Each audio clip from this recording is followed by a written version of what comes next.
अस्सलाम वालेकुम। पाकिस्तान में सियासी तारीख़ में जिस शख्स की एक दफ़ा हुकूमत आती है, हुकूमत जाने के बाद आम तौर पर उसका अगला जो स्टॉप है वो अडियाला में ही होता है। और ये नवाज़ शरीफ गए हों, आसिफ जरदारी साहब गए हों, या अब इमरान खान जेल में है, सारों का अगला जो मरहला आता है उनकी पार्टी से कुछ लोग बैठ के इंटरेक्ट कर रहे होते हैं बिहाइंड द सीन इस्टेब्लिशमेंट के साथ। नवाज़ शरीफ के मामले में ये काम शहबाज शरीफ करते थे, इसहाक डार करते थे, चौधरी निसार करते थे। बल्कि इस शहबाज शरीफ साहब के हवाले से तो एक उनके पार्टी के साबिक साथी ने हमारे प्रोग्राम में बोला था कि वो मलिक अहमद ख़ान की वो डिग्गी में उन्होंने कहा छुप के जाते थे। एक्चुअल में उनकी गाड़ी की पिछली सीट पर वो लेट के जाते थे कि बाहर से किसी को पता ना चले, तो उन्होंने उनको तज़हीक मेज़ लहजे में कहा कि उनकी डिग्गी में छुप के जाते थे। तो रात गई ये मुलाकातें सारे करते थे।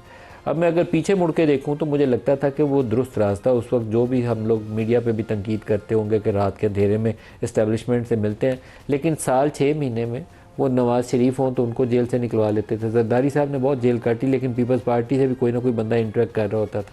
नून लीग इस मामले में ख़ास एक्सपर्टीज़ थी उनकी। वो शहबाज साहब, चौधरी निसार, इसहाक डार, उन्होंने जाना है, मिलना है और कोई ना कोई रास्ता निकाल लेना।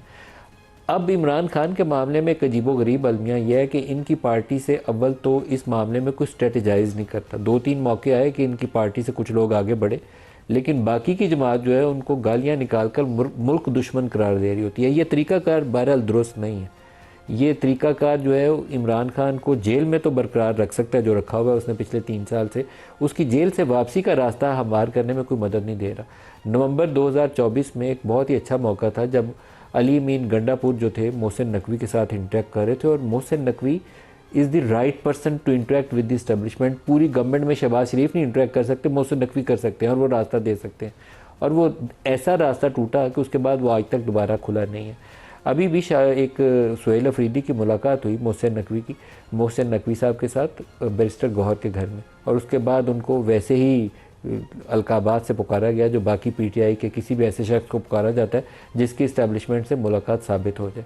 अब पीटीआई अंदर से 2 हिस्सों में बट चुकी है। 2 हिस्सों में क्या, 4-5 हिस्सों में बट चुकी है, और उसका आपस में एका नहीं। हर शख्स दूसरे पे शक की नज़र से देखता है और उंगली दूसरे की तरफ उठाता है। पीटीआई की जो केपी असम्बली के अंदर भी पोजीशन इस वक्त कुछ ऐसी ही है।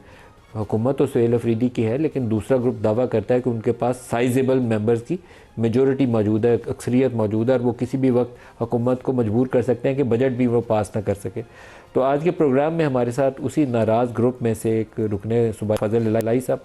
फजल इलाही साहब, अस्सलाम वालेकुम। वालेकुम अस्सलाम जी। फजल इलाही साहब, क्या नाराज़गी है आपकी सुहेल अफरीदी साहब से? कुछ वजाहत फरमाइए, क्या किया सुहेल अफरीदी ने ऐसा? माशाल्लाह आपका जो तज्जिया था, टू द पॉइंट था, बहुत माशाल्लाह टू द पॉइंट बात आपने की है, और मैं बहुत उस तरीके से मैं सुन रहा था तवज्जो से। ऐसा है जी कि इमरान खान और इन लोगों में ज़मीन और आसमान का फ़र्क है। ये जो आपने जरदारी की बात की, शहबाज शरीफ, नवाज शरीफ और इनकी बात की, इमरान खान जब हुकूमत में थे तो तब भी इन्होंने मजबूर किया कि इन बंदों के साथ बैठे और हाथ मिलाए, और तो खान साहब अभी प्राइम मिनिस्टर ही होते अगर इन लोगों के साथ खान साहब बैठ जाते और बात करते। असल में जी जो आपने बात की बहुत ज़बरदस्त कि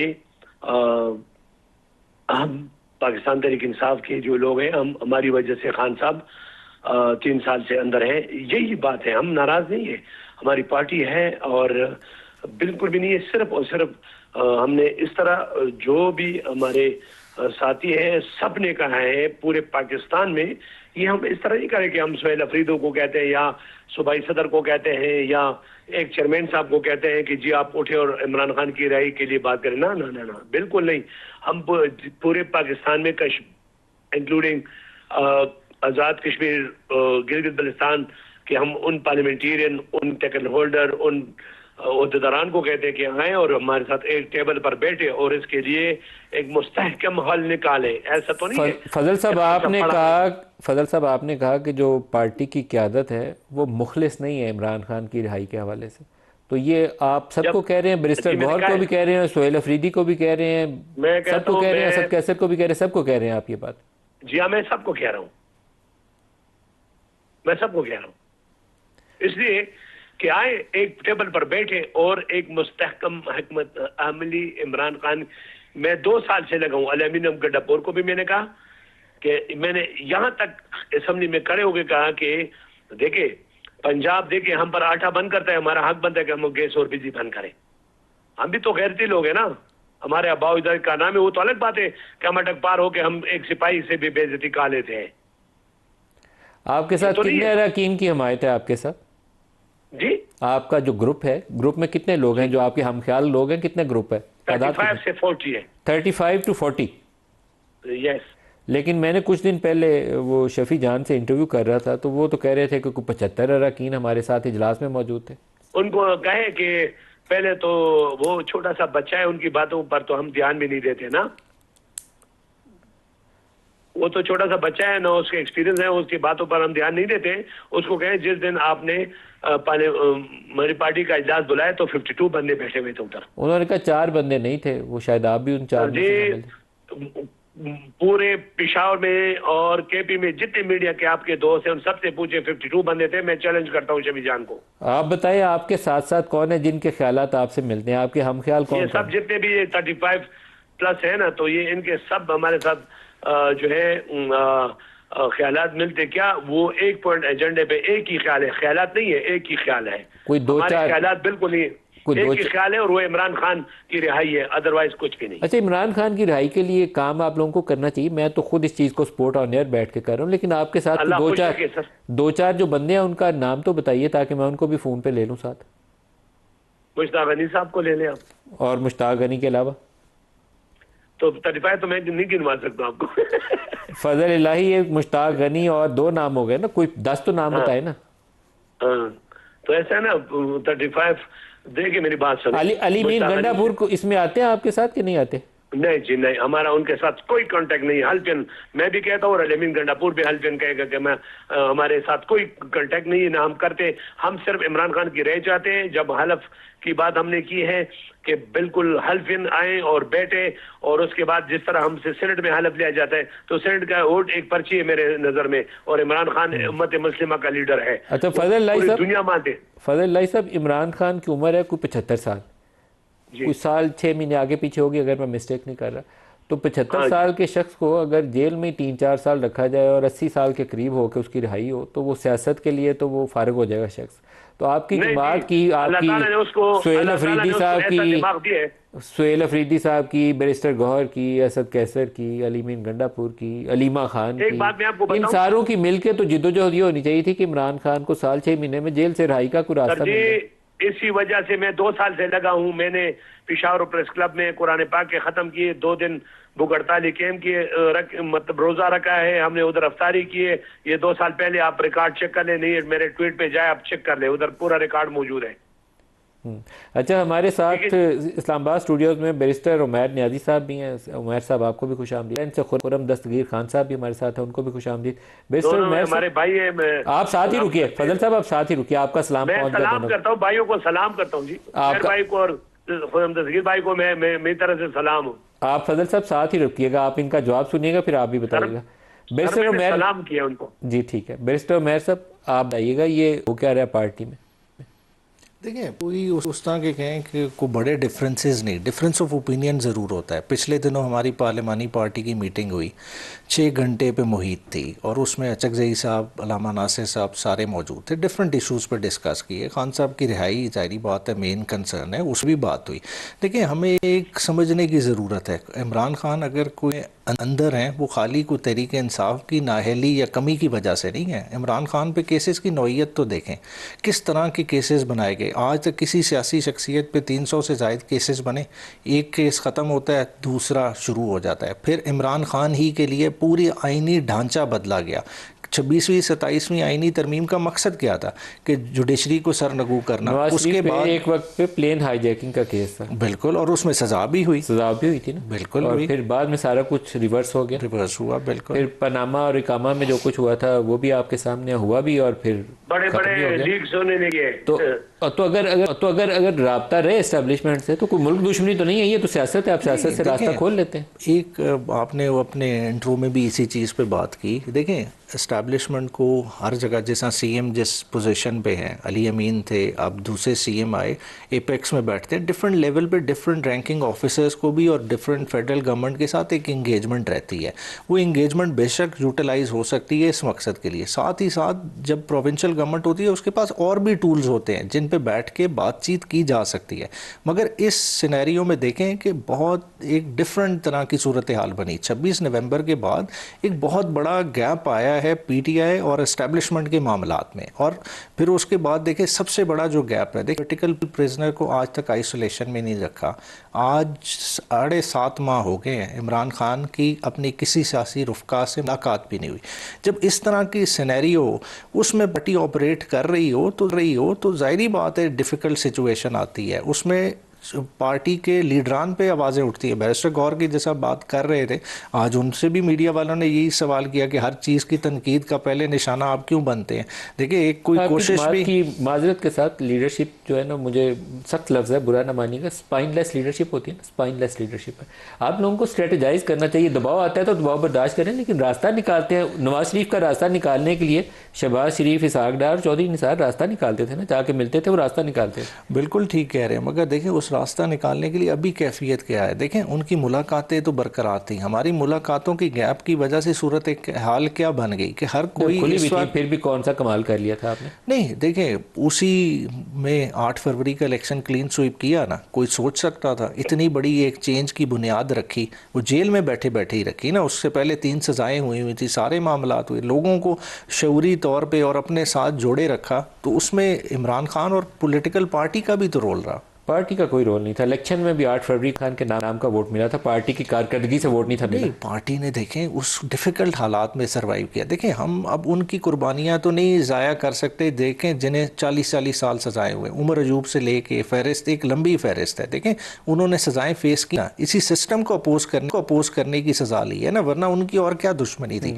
उन्हें पीटीआई का साथ देने की सज़ा मिली ना। अगर जरताज गुल आज डिस्क्वालीफाइड है, 40 साल की सज़ा है, तो वो किस वजह से है। हमारे दूसरे जो MNAs MPs डिस्क्वालीफाई हुए, जेलों में गए, आज हामिद रज़ा साहब जेल में हैं, वो क्यों हैं, किस वजह? हालांकि उनकी तो जमात भी एक अलहदा थी, क्यों सज़ा दी जा रही है? इमरान खान के साथ होने की सज़ा दी है। खुर्रम दस्तगीर साहब, आप इस पर रोशनी डालिएगा, क्योंकि आपकी जमात इस मरहले से कोई 2-3 दफ़ा गुजरी है। बड़े सख्त किस्म के मराहल भी आए, नवाज शरीफ को जेल भी हुई, मुल्क बदरी भी हुई। बल्कि सख्त तरीन वो मरहला था जब नवाज शरीफ को यहाँ से वो सऊदी अरब से वापस आ गए थे, तो मुशर्रफ ने सऊदी अरब को शिकायत की कि ये 10 साल के एग्रीमेंट करके गए हुए हैं, पाकिस्तान वापस कैसे आ गए हैं। तो प्रिंस मकरन वहाँ से आए थे, और मेरा ख्याल है कि जहाज़ की सीट के साथ इनको वो हैंडकफ करके तो फिर लेके वापस जाया गया था, अगर मैं मिस्टेक नहीं कर रहा। तो आप लोगों ने भी रास्ता निकाला। क्या फ़र्क है उस नवाज शरीफ वाले मामले में और अब इमरान खान वाले मामले में? फर्क ये है कि मुस्लिम लीग नून ने कभी तशद्दुद का हथियार इस्तेमाल नहीं किया, जिस तरह पीटीआई ने 9 मई 2023 को 26 नवंबर 2024 को किया। ये दो वादे फर्क हैं कि हमने जो है कभी हम बराह रास्त रियासती इदारों, रियासती इमारतों को आग नहीं लगाई। हमने कभी शहीदों के जो मुजस्मे थे उनकी बेहुरमती नहीं की, उनको जूते नहीं मारे। तो यही फर्क था कि हमने हमेशा जो है, चूंकि सियासत करनी है, उसमें मुश्किल मरहले भी आते हैं, लेकिन तशद्दुद से मुस्लिम लीग नून दूर रही है। उसी का नतीजा है कि फिर वो दरवाजा खुला रहता है। यहाँ भी अभी पीटीआई के पास एक बहुत बड़ा दरवाजा खुला हुआ है, लेकिन वो उससे गुजरने के लिए तैयार नहीं है। क्योंकि खैबर पख्तूनख्वा की हुकूमत है कि 5 करोड़ पाकिस्तानी मर्दो ख़वातीन वहां रहते हैं, उनकी खिदमत के ऊपर फोकस करे ना। उनको बेहतर हुकूमत देने का, बेहतर तालीम, बेहतर सेहत, बेहतर अमनो अमान, और जहां उस इशूज के ऊपर आएंगे कि जी हमें यहाँ मदद की जरूरत है, तो वफाक मदद करेगा। दहशतगर्दी से लड़ना जो है इस वक्त, तो इतना बड़ा इशू है हमारे सामने, उसमें एक वाज़ेह रास्ता है कि दोनों हुकूमतें और तमाम जमातें आपस में। लेकिन खुर्रम साहब, जो storming of the supreme court थी वो PMLN के दौर में हुई थी, और बड़ा खुला चैलेंज था वो आपकी जमात की तरफ से। पंजाब हाउस से शहबाज साहब अभी प्राइम मिनिस्टर जी जी, तो स्टॉर्मिंग ऑफ द हमारे सुप्रीम पास तो कोर्ट जो हुई, इतलात यही थी कि वो ग्रुप को लीड करते हुए यही आए थे। आपने याद करा दिया। आप नाजरीन को ये भी याद कराएं कि storming of the supreme court के वक्त जो बच्चे पैदा हुए थे आज उनकी उम्र क्या है, वो 30 साल के हो गए। तो वो एक, और उसमें ठीक है स्टॉर्मिंग हुई। पहली बात यह है कि सब लोगों को कानून का सामना करना पड़ा, उसमें सजाएं भी हुई, एक गमला नहीं क्या टूटा, हुई शहबाज साहब को, क्या सजा हुई किसी थी? को आग नहीं लगी, किसी को अरे आग भाई, नहीं लगी सुप्रीम कोर्ट की किसी स्टॉर्मिंग हो जाए आप कहते हैं गमला नहीं टूटा?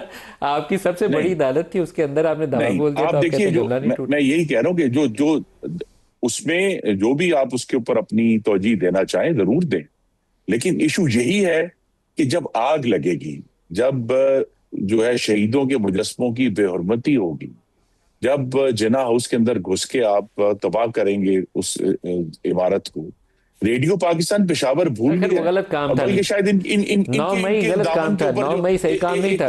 एक मैं और तो उसकी धब्बा कोई जो है, जस्टिफिकेशन देने पे सुनिए, तैयार ही नहीं है। एक और धब्बा ये भी है कि मलिक साहब इन्होंने पेशावर में 150 जानवर जला दिए थे, बेजबान जानवरों को जला सर दिया था 9 मई सिर्फ अपने यौम सियासी। स्याह है, मैं उसको यौम स्याह ही कहता हूँ। और तो वो पीटीआई की यही अकल पता यही नहीं उस मेजर दिन कहाँ फर्क है गई कि हुई थी, देखिए, कोई सियासी जब जमात ये मुस्लिम, काम नहीं कर जो सकती। आप मुझसे बात सवाल पूछ रहे हैं मलिक साहब, फर्क यही है कि जब पार्टी के ऊपर दबाव आया तो मुस्लिम लीग नून ने इस ओवर्ट तशद्दुद का सहारा नहीं लिया। इन्होंने ये समझा कि ये तशद्दुद के जरिए, आग के जरिए, बेहुरमती के जरिए अपना मकसद हासिल कर सकते हैं, और वह नहीं हुआ।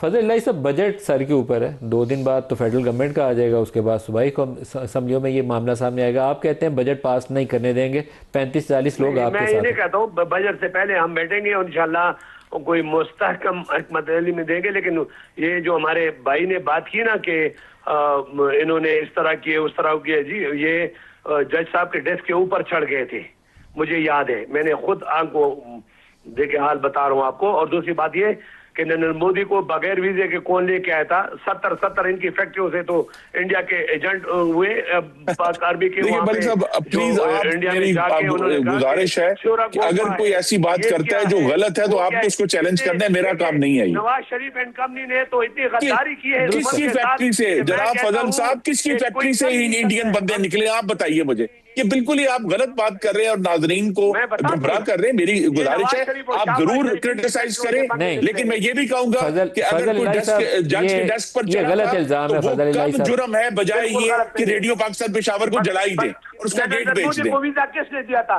बगैर वीजे के वो आया था। फजल इलाही साहब, जी जी जी, आप कहते रहे ये आप पुरानी, फैक्ट्रियों से ये गलत इल्जाम है। मेरी गुजारिश, पाकिस्तान वाला इल्जाम बिल्कुल ही गलत है। पाकिस्तान में बहुत सारी जो शुगर मिल्स थी, पाकिस्तान में बहुत सारी जो शुगर मिल्स थी, उन्होंने बगास से बिजली पैदा करने का जो निज़ाम था वो इंडिया से ख़रीदा था, बहुत सारी शुगर मिल्स ने। और मुमकिन तौर पर उसमें एक मिल हमज़ा की भी होगी, लेकिन उसका मतलब ये नहीं है कि किसी मिल्स के अंदर रॉ के एजेंट आ गए थे। वो प्रैक्टिकली यही सिचुएशन थी जब ये खबरें चलनी शुरू हुई। नहीं आया था क्या? वो आपको ये बता देंगे खुर्रम साहब। नरेंद्र मोदी बगैर वीजे के नहीं आया था क्या? खुर्रम साहब आप ही ने बताना है जी। जी नरेंद्र मोदी इधर पाकिस्तान में बगैर वीजे तो आप ये बताइए कि 12 दिसंबर 2015 को, मेरी गुजारिश है, मेरी गुजारिश सुन ले, 12 दिसंबर 2015 को नई दिल्ली में मोदी के पास जाकर कौन मिला था दरखास्त करके? मैं मिला था, इमरान खान मिले थे 12 दिसंबर 2015 को। तो अगर आपके पास तौजीहात है, मेरे पास भी तौजीहात है। मेरी गुजारिश है, मैं जो आपसे अर्ज कर रहा हूं कि मुस्तकबिल की तरफ देखें और अदम तशद्दुद का रास्ता अपनाकर अपने लिए भी और इस मुल्क के लिए रास्ता नहीं अपनाएं। बगैर वीजे का आपका लीडर जाके नरेंद्र मोदी को खुद दरखास्त करके नहीं मिला? बताइए ना, आप मुझे बताइए, आपका लीडर खुद दरखास्त करके मिला? पहले क्या आपके अरकान सुहेल अफरीदी को हमायत देंगे या उससे पहले आप सुहेल अफरीदी से गारंटीज? हमारे आज भी जितने भी हमारे लीडरशिप है उनसे हमने 2 बंदों की ड्यूटी लगाई है और उनको डिक्लेयर किया हुआ है कि वो उनसे मिल के बात करेंगे और एक ठोस दाम देंगे। और पूरी पाकिस्तानी कौम अगर कोई गिलगित से इलेक्शन चुरा ले, कोई पाकिस्तान से इलेक्शन चुराए, इंशाल्लाह हम बैठ के और मुस्तहकम हल निकालेंगे इमरान खान की रिहाई की। और बाकायदा तौर पर मैं कुल की बात करता हूँ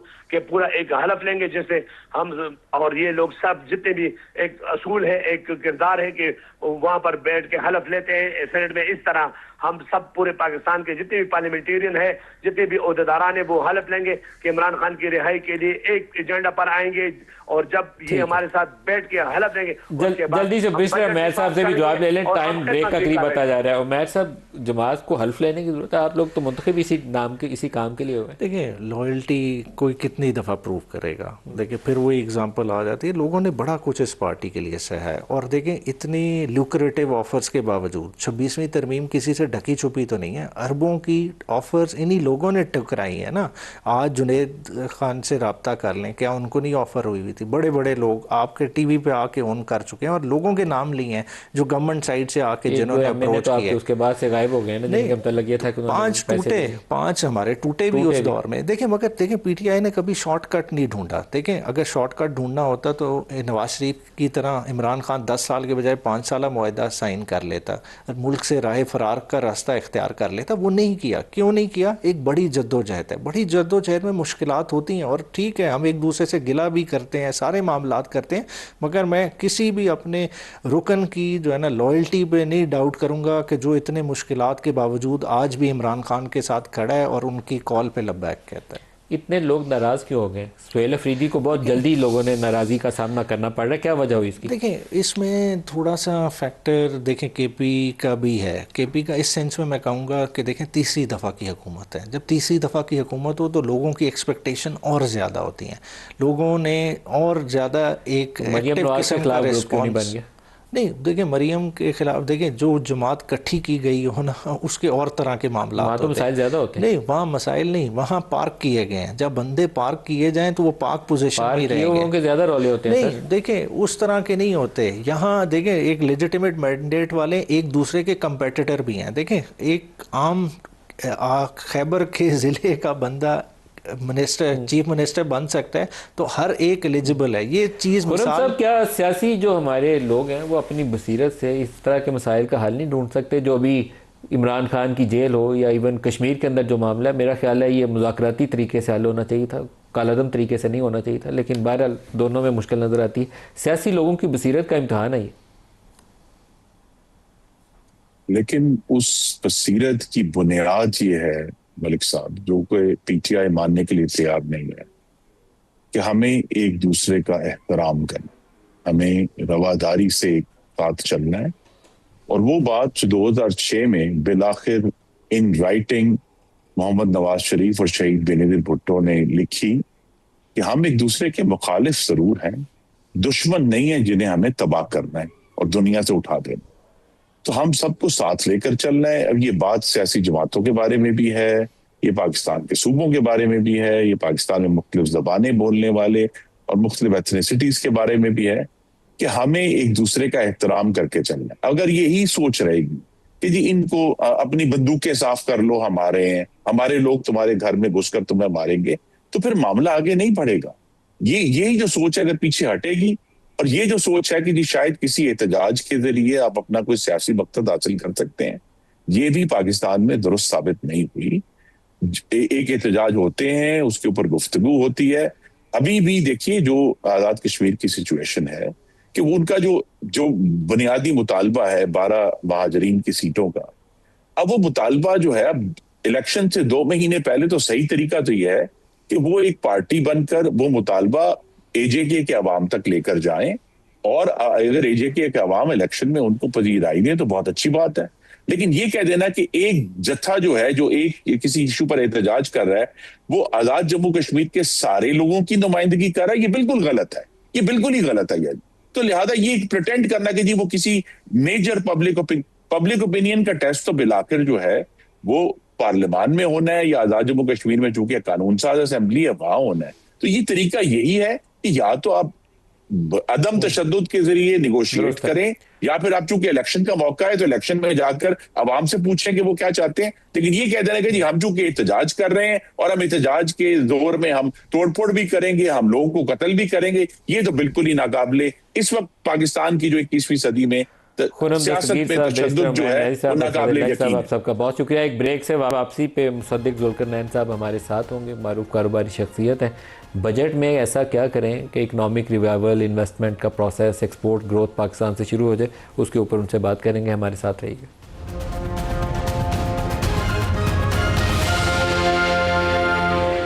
प्रोग्राम में दोबारा खुश आमदीद कहते हैं। मुसद्दिक जुल्करनैन साहब, चेयरमैन इंटरलूप ग्रुप हमारे साथ हैं। मुसद्दिक साहब, आपका बहुत शुक्रिया। सर, बजट आने वाला है, कुछ ऐसा क्या करें कि कुछ ग्रोथ रिवाइवल की तरफ चल पड़े, कुछ एक्सपोर्ट ग्रोथ पाकिस्तान से शुरू हो जाए, सरमायाकारी का इम्कानात पैदा हो जाए?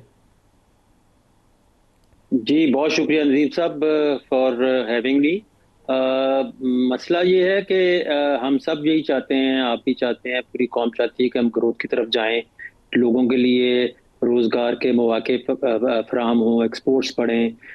मगर मसला ये है कि हुकूमत अब तक ये इसको स्टेबलाइज तो हमने कर लिया है, अपनी इकोनॉमी को हमने बैलेंस ऑफ पेमेंट के ऊपर कंट्रोल कर लिया है और कुछ हद तक इन्फ्लेशन पे भी कंट्रोल हुआ है, मगर असल मसला ये है कि जो टैक्स नेट है उसको ब्रॉडन नहीं कर पाए हम। अपने उन लोगों को टैक्स नेट में नहीं ला सके, उन शोबों को जो टैक्स नहीं देते या बहुत कम देते हैं। उसकी वजह से जो एग्जिस्टिंग सैलरीड क्लास है, जो डॉक्यूमेंटेड कॉर्पोरेट सेक्टर है, सारा वजन उनके ऊपर है। तो इस वजन के होते हुए मुझे नहीं लगता कि हम ग्रोथ की तरफ जा सकते हैं। ये तो लोगों का सर्वाइवल मुश्किल हो रहा है। ऊपर से आपको, आई थिंक आप मुझसे ज़्यादा बेहतर जानते हैं कि अगर हुकूमत को 100 रुपए की जरूरत होती है तो उनको 250 का टैक्स लगाने पड़ते हैं, वो 150 तो प्रोविंसेस को चला जाता है। तो उन्होंने उसका तोड़ ये निकाला कि पीडीएल में इजाफा कर दो, क्योंकि वो डिविजिबल पूल में नहीं आता। अब उससे एक आम आदमी की जिंदगी में बहुत ज्यादा मुश्किलात पैदा हो रही हैं। तो हमारी तो दरख्वास्त हुकूमत से यही है, हम नहीं चाहते कि पाकिस्तान दोबारा डिफॉल्ट की तरफ चला जाए, मगर हम ये तो चाहते हैं कि जहाँ ग्रोथ हो, और उसका वाहिद तरीका यही है कि आप अपने टैक्स को ब्रॉडन करें, जो लोग टैक्स नहीं दे रहे हैं उनको टैक्स नेट में लाएं, इस पे पॉलिटिकल विल दिखाएं। और किन एरियाज में टैक्स लगना चाहिए मुसद्दिक साहब? कौन कौन से ऐसे एरियाज हैं आप तजवीज़ करें कि इन पे टैक्स लगाएं और सैलरीड पे, कॉर्पोरेट सेक्टर्स पे इन पे टैक्स रेट को नीचे ले जाएं? देखें, जो तो हुकूमत, वफाकी हुकूमत के बस में है वो रिटेल के ऊपर टैक्स है, जिसके ऊपर बात तो हो रही है, मगर आज तक उसके ऊपर अमल दरामद आपको भी पता ही नहीं हुआ। इस वक्त अगर आप दादोशुमार ट्रक की बत्ती है सर, तो 11 ट्रक की बत्ती है, बिल्कुल 11 ट्रिलियन रुपीस का हमारा इस कैश इन सर्कुलेशन है। और एक मुहतात अंदाजे के मुताबिक, क्योंकि ये कैश कई दफा सर्कुलेट होता है, तो तकरीबन 4.5 ट्रिलियन का टैक्स इस पे से सेल टैक्स और इनकम टैक्स चोरी हो रहा है। अच्छा, अब हम उनमें से 1/3 भी ले आए तो वो 1 से 1.5 ट्रिलियन बनता है। मेरे अपने इल्म में है और शायद आपके इल्म में भी हो, जो आप कह रहे हैं कहाँ पे हम इसको देख सकते हैं। जो आपकी जितनी एसेट परचेजेस हैं इस वक्त, वो आपके नेशनल आइडेंटिटी कार्ड से मुंसलिक हैं। तो एफबीआर ने ये अनर्थ किया है कि पिछले 2-3 साल में जो ऐसी ट्रांजैक्शंस हुई हैं प्रॉपर्टी की या कारों की, सिर्फ इनकी, जो कि रिपोर्ट नहीं की गई या अंडर रिपोर्ट की गई है, उनकी मालियत 3 ट्रिलियन 3,000 अरब रुपए है। अब 3,000 अरब रुपए की तो आपने अनर्थ कर ली है। इसके ऊपर कम से कम अगर पेनल्टी भी ना लगाए तो 1,000 अरब रुपया टैक्स बनता है 29% के हिसाब से। अब इसके लिए जो आपके कवानीन हैं वो इतने मुश्किल हैं कि आपकी इम्प्लीमेंटेशन की पॉसिबिलिटी बड़ी डिफिकल्ट है। एफबीआर के अमले की कोलिजन हो जाती है लोगों के साथ। तो इन तमाम मुश्किलात को दूर करना है, मगर अब तक हुकूमत ने इसके ऊपर कोई खातर काम नहीं किया। और इस जब तक ये काम नहीं होगा आप ग्रोथ की तरफ नहीं जा सकते, क्योंकि आईएमएफ के होते हुए, और ना भी हो आईएमएफ में, तो आप बहुत ज्यादा रिलीफ नहीं दे पाएंगे। मुसद्दिक साहब, ये बेशतर तो जो टैक्स चोरी है ये करप्शन की वजह से है, इसका कोई और रीज़न नहीं है। ऑटोमेट कर दें, कोई एक गाड़ी भी बगैर आईडी कार्ड नंबर के, बगैर टैक्स दिए हुए कोई बंदा कैसे 50, 60, 70 लाख की गाड़ी ले सकता है? 10 करोड़, 5 करोड़, 6 करोड़ की प्रॉपर्टी खरीदते हैं, टैक्स नहीं दिया, कैसे मुमकिन है? Not doable. वो जेबें गर्म हो जाती हैं इसलिए टैक्स बच सकता है। उसका रास्ता चोरी रोकना और ऑटोमेशन है, जिसकी तरफ सरकार जाने पर तैयार नहीं है। हाँ जी, बिल्कुल सही है, मगर आप सुन रहे हैं, कोशिश यही है इनकी कि उसकी तरफ जाएं और यही बेस पे उस पे आए। पर नदीम साहब, एक चीज और भी है ना, हमारा जो निज़ाम है, एक आप बिल्कुल, मैं 100% आपसे एग्री करता हूँ, और आई थिंक बहुत सारे लोग इसको मानते हैं कि इसमें करप्शन का अमल है। पर एट द सेम टाइम आप ये देखें ना, जुडिशियल अमल भी ऐसे है ना कि स्टे ऑर्डर मिल जाते हैं। मगर मैं जहाँ हुकूमत की पॉलिसी में प्रॉब्लम है, एफबीआर की कैपेसिटी में प्रॉब्लम है, और एफबीआर में जो अमला है उसमें करप्शन भी है। उसके साथ साथ नदीम साहब ये भी है कि हमारा अमीर आदमी जो है, और बहुत सारा कॉर्पोरेट सेक्टर जिसमें रिटेल वाले आ जाते हैं, सर्विसेज वाले आ जाते हैं, वो लोग टैक्स भी देने को किसी ना किसी बहाने पे तैयार नहीं। आप अगर देखें, पैसे की बहुत रेल पेल है पाकिस्तान में, मगर अगर आप उनको टैक्स चेक करें तो टैक्स वो लोग नहीं दे रहे होंगे। पर्सनल इनकम टैक्स लोग नहीं देते, तो जो फाइलर भी हैं वो भी अपना पूरा टैक्स नहीं देते। मैं सारा उन पर जिम्मेदारी नहीं डाल रहा, मगर एज अ कॉम हम लोग जो हैं इसमें बहुत प्रॉब्लम में है। और अगर इस प्रॉब्लम को जल्दी से हुकूमत ने सॉल्व नहीं किया, और इस तो ये मसला बहुत सीरियस हो जाएगा। क्योंकि ऑलरेडी जो हुकूमत ने किया है अपनी सारी पॉलिटिकल कैपिटल को बर्न करके किया है, मगर अब छोटे से एक तबके को बचाने की खातिर अगर आप चलते रहेंगे तो बड़ा ये मसला बन जाएगा। एक चीज और जिसकी तरफ मैं आपकी तवज्जो दिलवाना चाहूंगा कि बहुत सारे ऐसे टैक्सेस हैं जो कि प्रोविंशियल गवर्नमेंट्स को लगाने चाहिए, जिसमें सर्विसेज पे टैक्स है, उसमें बहुत सारे आप देखें प्रोफेशनल्स जो है वो टैक्स नहीं देते, एग्रीकल्चर पर टैक्स नहीं होता। और प्रोविंशियल गवर्नमेंट्स भी क्या कर रही हैं, सिंध गवर्नमेंट ने शुरू किया, उन्होंने इंफ्रास्ट्रक्चर सरचार्ज लगा दिया, अब पंजाब गवर्नमेंट ने इंफ्रास्ट्रक्चर लगा दिया उसी कॉर्पोरेट सेक्टर पे जो ऑलरेडी मरा हुआ है। अब वो दोनों मिला के देखें 1.75 ऑफ द टर्नओवर बन जाते हैं, विच इज अबाउट 5-6% ऑफ, अगर आपकी प्रॉफिट है तो उसका 33% तो ये प्रोविंशियल गवर्नमेंट्स ले जाएंगी।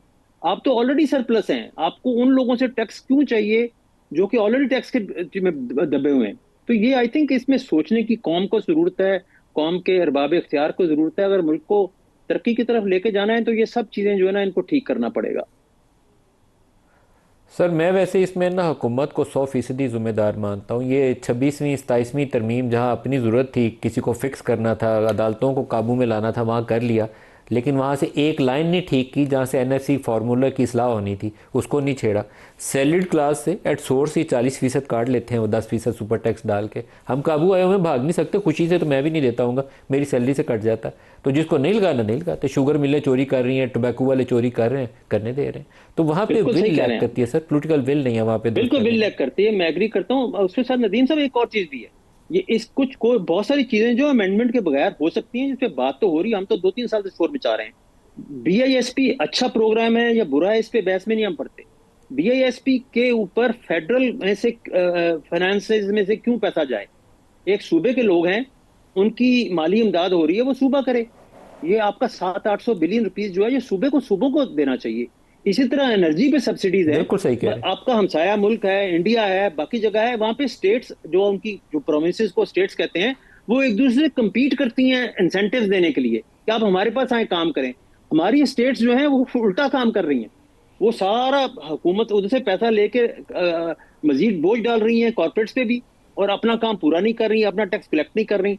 और वो जैसे कहते हैं ना, एक अमीर बाप के बिगड़े हुए 4 बच्चे हैं और वो अपना लल्ले तल्लों में लगे। तो अगर BISP को शिफ्ट करना है प्रोविंसेस में, उसमें किस आइन की अमेंडमेंट की जरूरत है? किसी अमेंडमेंट की जरूरत नहीं है। आप वहां से 800 बिलियन आप खत्म ना करें, प्रोविंसेस को भी अपने अपने, पंजाब चाहता है 12,000 रुपए दे, सिंध चाहता है 14,000 दे, आपस में मुकाबला करें गुर्बत को खत्म करने के लिए, बजाय के सारा वजन जो है वो आप वफाक पे डाल दें और वो फिर PDL पे डाल दे और फिर 100% ये बात सही कह रहे हैं आप मुसद्दिक साहब।